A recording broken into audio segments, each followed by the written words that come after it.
é taxado de tudo quanto é nome. Então, assim, o brasileiro, cara, outro dia eu falei isso num grupo, que o torcedor também é culpado, e ele ficou revoltado. Ah, quer dizer que o Brasil perde, a culpa é minha. Essa mentalidade que o torcedor tem que adquirir também. De começar. O torcedor brasileiro é um dos torcedores mais burros para você conversar sobre futebol. Desculpa falar aqui, tá? Pode me cancelar.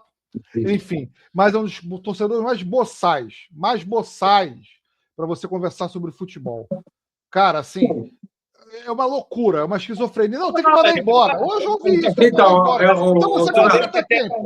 Eu discordo de você pelo seguinte, porque a gente cobrar do torcedor, a gente está conversando aqui, tentando explicar é o seguinte, se a imprensa não passa isso, cobra coisas dos jogadores e torcedores, dos jogadores e dos técnicos, o torcedor vai no mesmo embalo.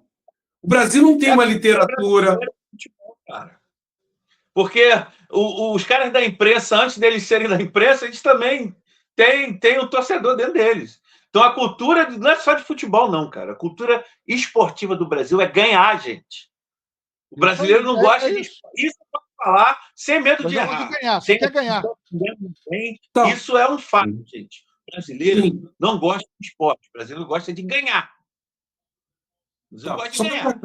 A Fórmula 1 virou hype quando o Senna e o Piquet estavam lá, ganhando. O tênis virou hype quando o Guga está ganhando, agora um pouquinho com o João Fonseca, que é um grande jogador, mas que, assim, vamos ver, né? Ainda é muito novo. Pode ser que com a carreira ele consiga se desenvolver. Está ali, acho que entre os 20 do mundo. Vamos ver. Tomara que ele consiga chegar mais próximo ali. O vôlei, tanto masculino como feminino, era hype quando estava ganhando medalha de ouro, não sei o quê. É isso, cara. Não, em detalhe, quer jogar. Então, só para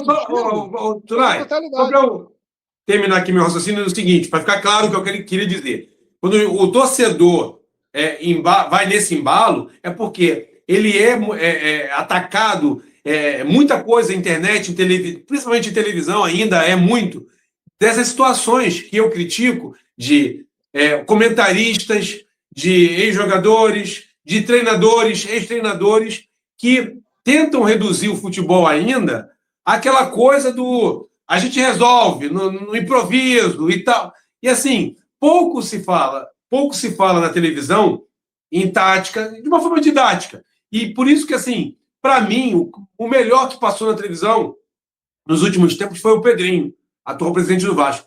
Né? Ele era um cara que conseguia usar duas coisas que são muito usadas na televisão hoje. Primeiro, o passado dele de jogador, para criticar o que acontecia de errado no passado, que muitas pessoas glamorizam, né? Tudo era maravilhoso, tudo era lindo. Ele usava a experiência dele negativa, né? de treinadores que tolhiam certos jogadores, que no ataque, cada um por si, que não precisava ter uma tática, um treinamento específico, entendeu? Ele criticava isso e, ao mesmo tempo, falava de tática de uma forma bem didática, explicando, e assim, muitas vezes, como eu falei ontem, Paulo Nunes do lado passava vergonha, porque ele não consegue, nem entendia e nem conseguia se expressar, porque ele também não conhecia. Então, assim, passa muito pelo que a gente tem de informação. Graças a Deus, a internet tem muita coisa ruim, mas tem muita gente hoje falando de tática, explicando o jogo nas minúcias, mostrando cortes, mostrando imagens paradas, para o cara que tem um gostinho de querer se interessar um pouco mais. Tem um que é muito bom, que ele fala de uma forma engraçada, de uma forma lúdica, mas está explicando o que está acontecendo dentro de campo. Acho que o caminho é esse. O torcedor vai começar a querer exigir mais desse tipo de conteúdo. Entendeu? Então, assim, eu discordo frontalmente de você quando fala que o torcedor é burro, que o torcedor é um boçal, porque a nossa cultura, como o Wagner falou, e os nossos comentaristas, o que a gente tem hoje de referência são pessoas que ficam muito presas ao passado. O Filipão estava numa mesa nessa Copa do Mundo sendo comentarista. O cara do 7-1. O cara que falava que futebol não mudou. Entendeu? Então, assim... Teve um vídeo curioso sobre o Filipão, que é o seguinte: algumas pessoas fizeram exatamente esse comentário que você fez, que está coberto de razão. Aí veio um bobão, só falando assim: mas o Filipão ganhou a Copa do Mundo, o Filipão ganhou Libertadores. Meu amigo, há 25 anos atrás, pelo amor de Deus, né? Pô, cara, o futebol mudou pra caraca. Mas, enfim.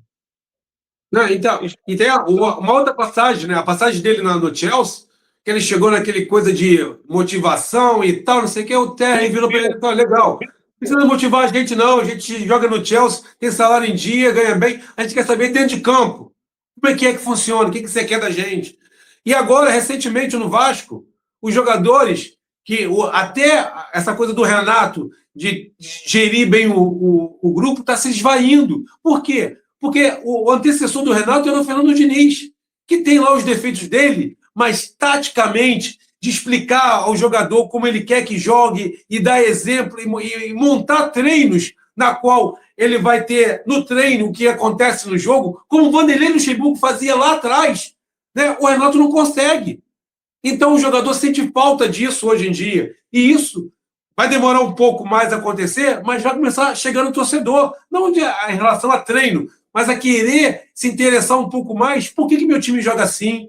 Por que aquele jogador que faz aquela função não pode fazer outra e está tudo certo? Acho que isso vai acontecer, vai demorar um pouquinho mais, mas vai acontecer. Hoje tem conteúdo na internet para quem queira buscar. Antes não tinha, era só a mesa redonda da TV.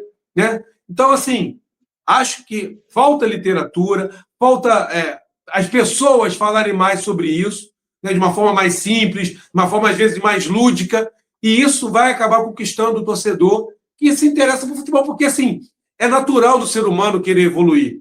A questão é ele ser motivado a isso, ter conteúdo para isso.